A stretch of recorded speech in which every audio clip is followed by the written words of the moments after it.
السلام عليكم ورحمة الله وبركاته ውድ ወንድሞችና እህቶች አጭር መልእክት ይዤላችሁ መጥቻለሁ።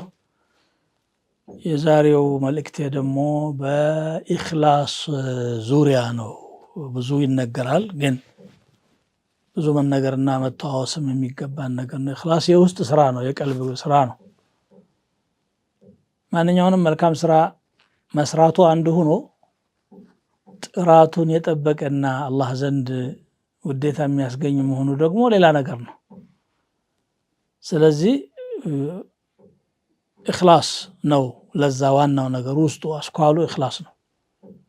ስራ ስንሰራ ሁለት ሶስት ነገሮች ይፈታተኑናል። አንደኛው ሰው ስለኔ ስራ ምን ያህል ያውቃል የሚል የሰውን አድናቆት መፈለግ፣ የሰውን ምስጋና መጠበቅ፣ ዝናን መሻት ይመጣል። ስንት ጊዜ አኸተምክ ብሎ ይጠይቃል። ሰው ደግሞ መከረኛ ነው። ስንት አጅር ልትከፍለኝ ነው የምትጠይቀኝ በለው።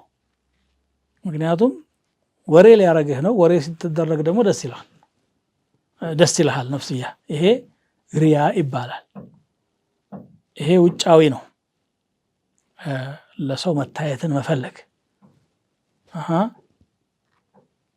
ሌላው ደግሞ ዑጅብ ይባላል። ዑጅብ ማለት ራስን ማድነቅ ማለት ነው። ሰው አልሰማህም አላየህም፣ ግን አንተው ራስህ በውስጥህ ጎበዝ እኮ ነኝ፣ ይህን ያህል ጊዜ ኽትማ አድርጌያለሁ፣ ይህን ያህል ጊዜ ተራዊሕ አንድ ቀን እንኳን አልቀረሁም፣ ለምሳሌ ሌሊት ተነስቼ ሰግጃለሁ።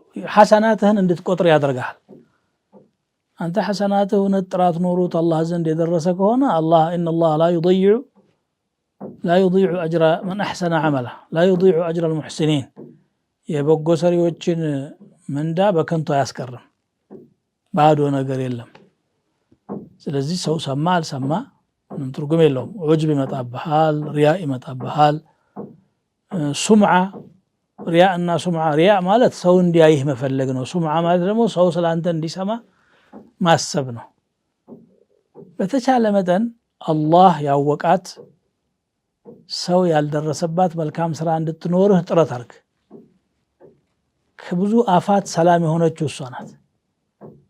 ይሄ ሰው መካከል የምናደርገው የትኛውም ነገር ኸይር ሊሆን ይችላል። መቼም እንቱብዱ ሰደቃቲ ፈኒዕማ ሂየ ብሏል አላህ። ሰደቃን በግልጽ ብትሰጡ መልካም ነው፣ ለሌላም ሰው አርአያ ትሆናለህ ከጉራ እስከጸዳህ ድረስ። ወኢን ትኽፉሃ ወትኡቱሃ አልፉቀራ ፈሁወ ኸይሩን ለኩም፣ ደብቃችሁ ለድሃ ብትሰጡ ያ የተሻለ ነው ይላል። እንግዲህ የምትሰራውን ስራ ለአላህ ብለህ ሲሆን መወደስን አትፈልግም፣ ወይም ደግሞ መታየትን አትፈልግም። እስቲ አንድ ሳሊሕ ምን ይላሉ? ሰው ጥፋቱን የሚደብቀውን ያህል ኸይሩን ቢደብቅ ኖሮ የት ይደርስ ነበር?